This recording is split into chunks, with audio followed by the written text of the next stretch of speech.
Hello, welcome. I'm Adam Pajoli. Today we're going to talk about wokeism, anti-wokeism, capitalism, socialism, Gnosticism, and this guy James Lindsay. He's someone similar to Jordan Peterson you might have heard of, but I want to pick on him a little bit because he's a kind of anti-philosopher. He blames philosophy for all the problems of capitalism that the conservative right, the classical liberal right, can't seem to ever confront and admit. Wokeism, for sure, has its ideological problems, but the main problems of it are basically that it's been co-opted as the ideology for the professional class, for anybody that really wants a place in the liberal order, especially in a university.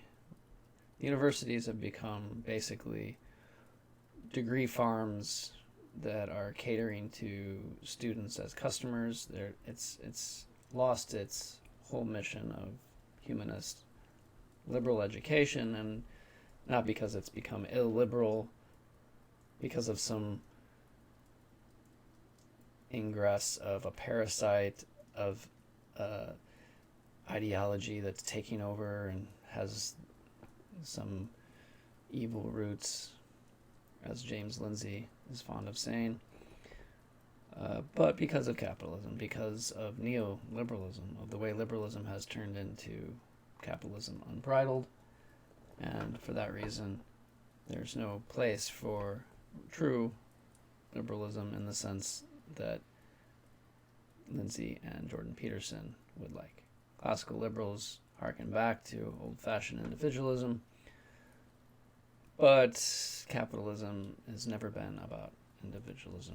It's always been about capital. It's in it right there in the name.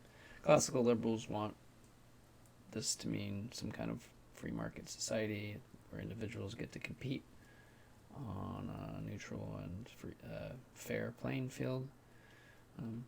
But there's always a value hierarchy going on. I think Peterson might even agree with that. But he thinks the value hierarchy should reflect a kind of natural, open system organization of society. And this is a great idea. But how do we get there? How do we get to a place where the values that rise to the top in society are those that we all want and we all agree on?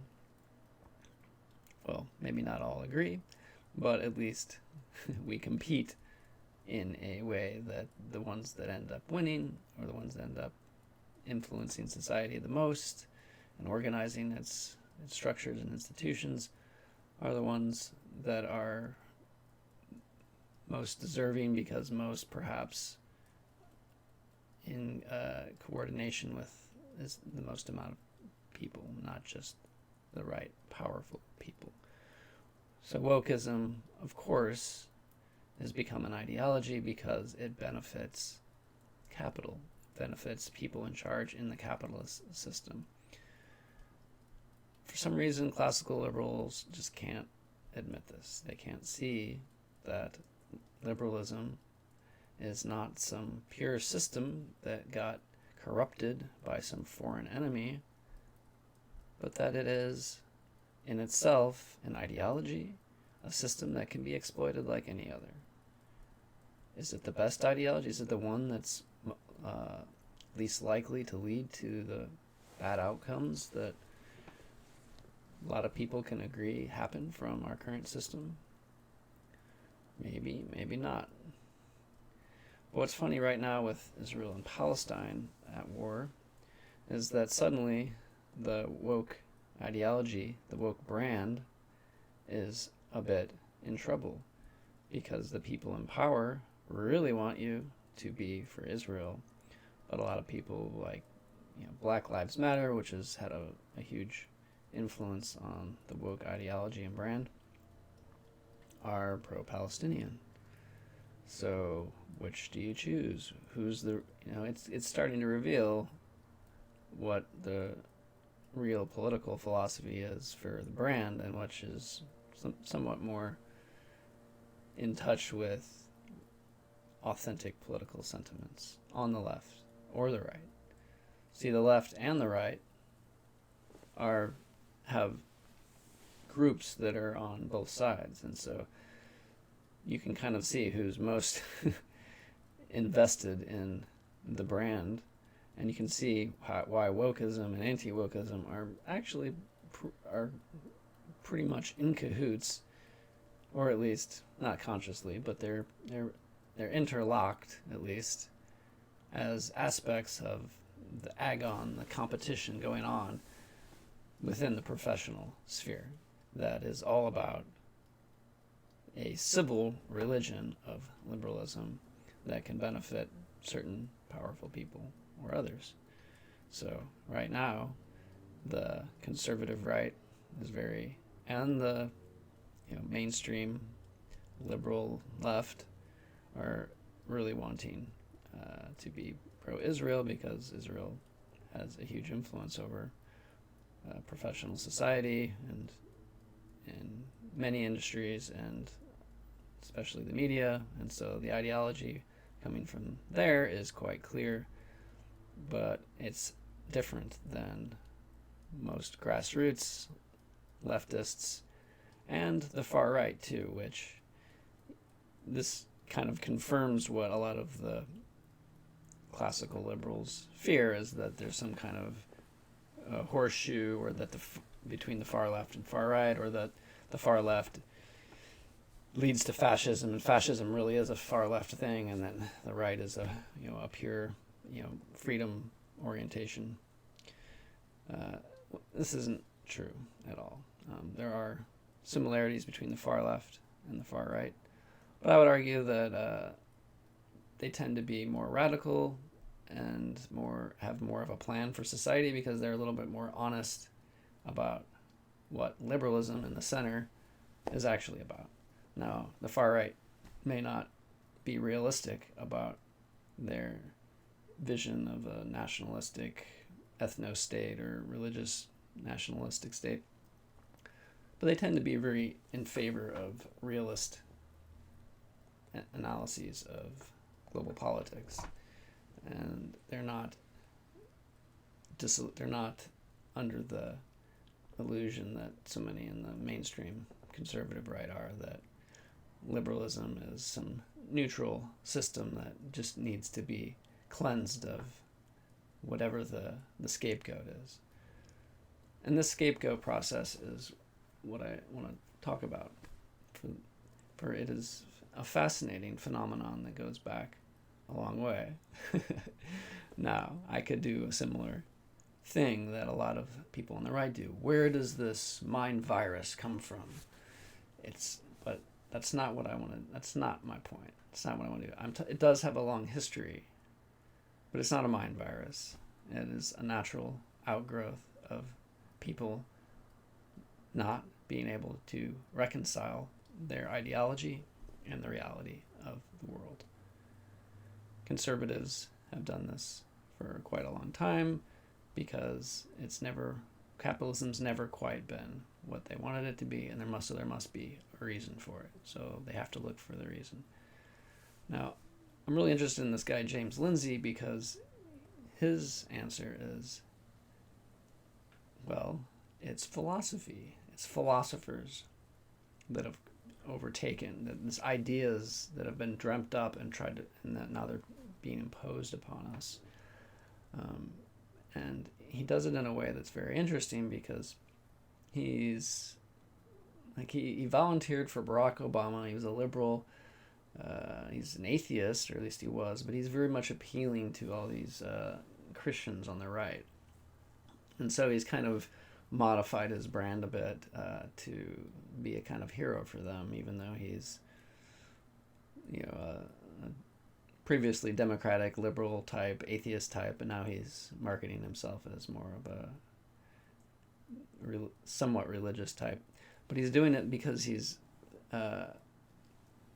tapping into all this old Christian propaganda as well. That Christians always had this fear of the contamination by other forms of Christianity that was pretty much indoctrinated into so much of church-controlled society because of power issues, right? There's only so many versions of Christianity that can be compatible with the church and the different power structures throughout the Middle Ages.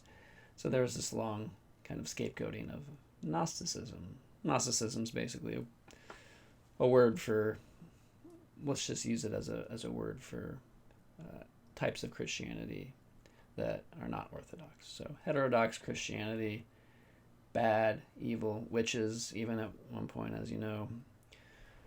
And now Lindsay is connecting all that history of paranoia about Gnosticism, about forms of Christianity that are bad and perhaps evil, with modern Cold War propaganda from the U.S. imperial state about communism. So it's both. It's this Gnostic communist parasite that's taking us over. It's a mind virus that's ruining the good, neutral, scientific, democratic system that we all know and love, or at least we all can conceive of and hope for in our liberal education. It tells us that freedom and neutrality are possible, and it's only strong visions and values that corrupt it because people are trying to impose something on you. Well, if you have a society, a complex society especially, there's going to be some type of overarching structure of values.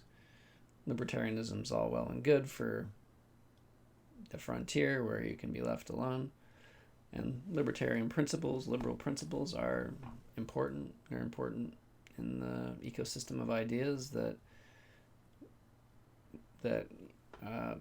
basically ensure that at least some consideration for the individual is going on, and that's really important. The alternatives to liberalism, if they're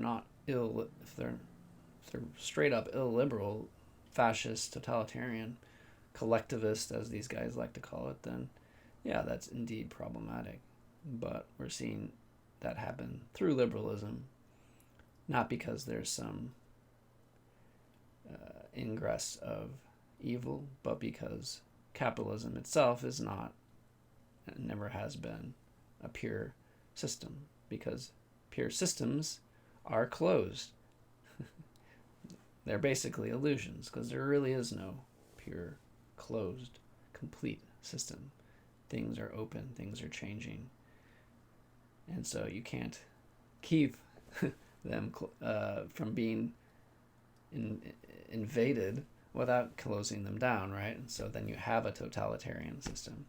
So there's a basic paradox at the core of the thinking of liberalism, and especially these rather charlatan-y type classical liberals like James Lindsay and Jordan Peterson, who are very much trying to cater to an audience to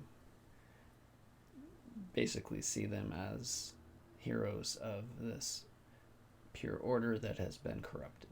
So they're religious figures in a lot of ways. Peterson very explicitly.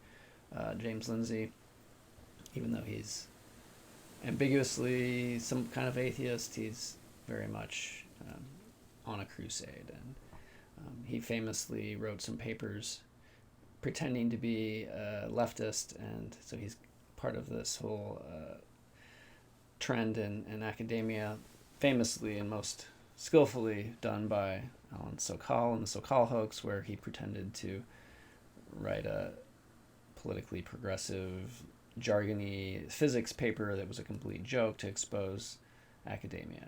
And I don't want to go into any of that. Academia has clearly become a business.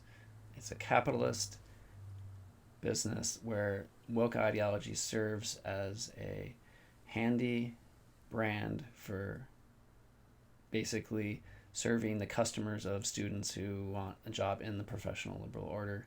It's not a takeover of by Marxism. It's a loss, actually, of the values of not only liberalism, but the larger swath of Western values and education, and a narrowing to the kinds of scientifically, politically political liberal orientation of mainstream society that doesn't care about humanist values anymore, except as basically a surface sheen on a functional marketplace everybody's being divided into functional units. So individualism is a slippery concept, and liberalism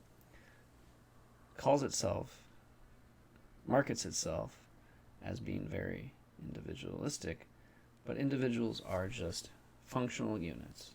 They're maybe individuals, as the philosopher Gilles Deleuze once said. They're endlessly divisible, and in a way they're just units, right? They're just quantifiable units. They're not true individuals in the sense of being full of values that can be transformed in different contexts, because that would require an education that is open to all kinds of other ideas, and not this pure liberal orthodoxy that is afraid of any contrasting opinions. And in that sense, James Lindsay, Jordan Peterson are very much like the people that they attack. The woke and the anti-woke are both forms of a kind of civil religion, a religion that doesn't have a sense of the larger ecosystem of ideas and values, because they only think that those are products or qualities of an individual, and they're very private and not important. What's important publicly is neutrality, equality. Jordan Peterson, he's very much against equality of outcome being some kind of dictated structure. He's like equality of opportunity. That's the liberal religion. Equality of fairness of opportunity.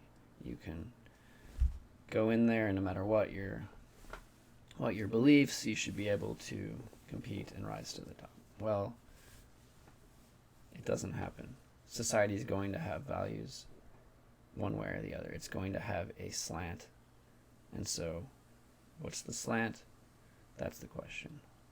What's the best slant of values? Well, that's something we should be discussing and deciding as a society. Not everybody's going to agree, but if we listen to each other better and thought a little more deeply about what values are at work, then maybe we can come to some type of more sophisticated arrangement of which values get to play out and to what extent. But that's not going to happen in this political climate if we can't understand what's happening. And we're never going to understand what's happening if we listen to James Lindsay or Jordan Peterson.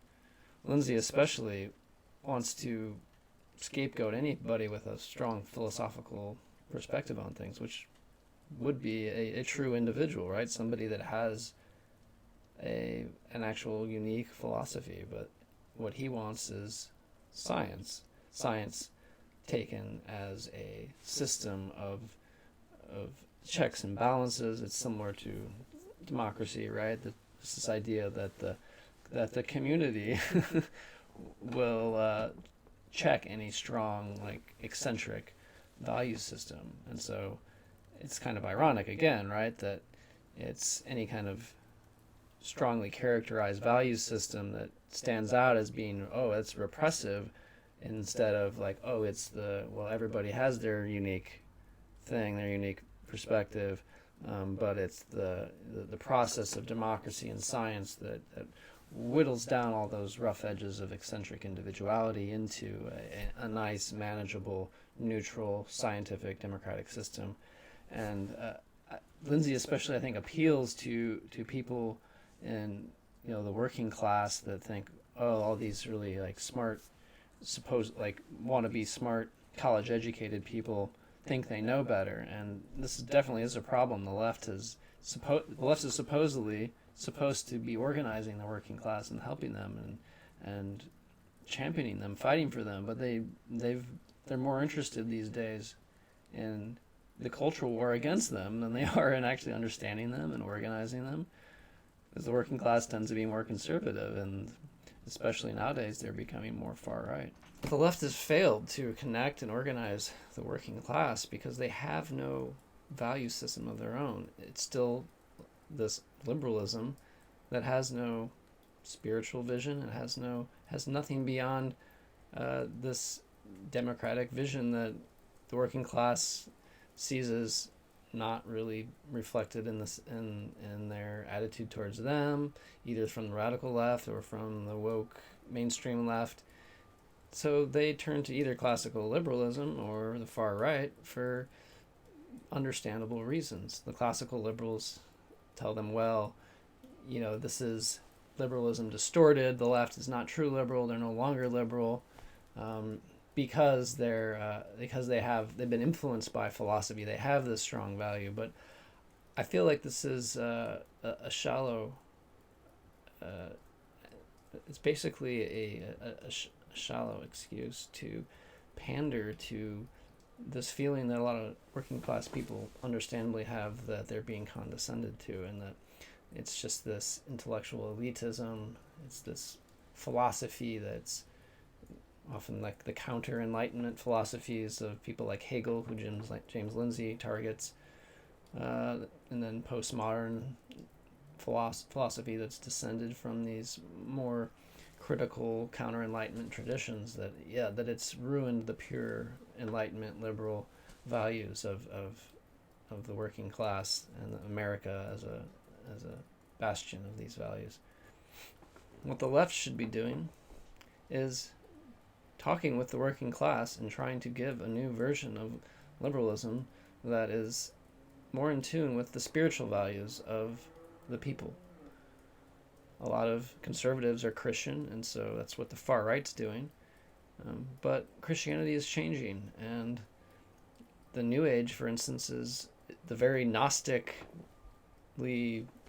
inflected New Age has more in common with the Christians, and so then they're becoming a more and more important and powerful political bloc of conspirituality and Christianity, and more or less far right. Sometimes it's not easy to tell, but the classical liberal, I do think, is kind of a surface reaction, a harkening back to a kind of liberalism that's going to be more and more difficult to put forward in a society of techno-feudalist, techno-capitalist, very collectivist, unavoidably complex and collectivist society that we're moving into.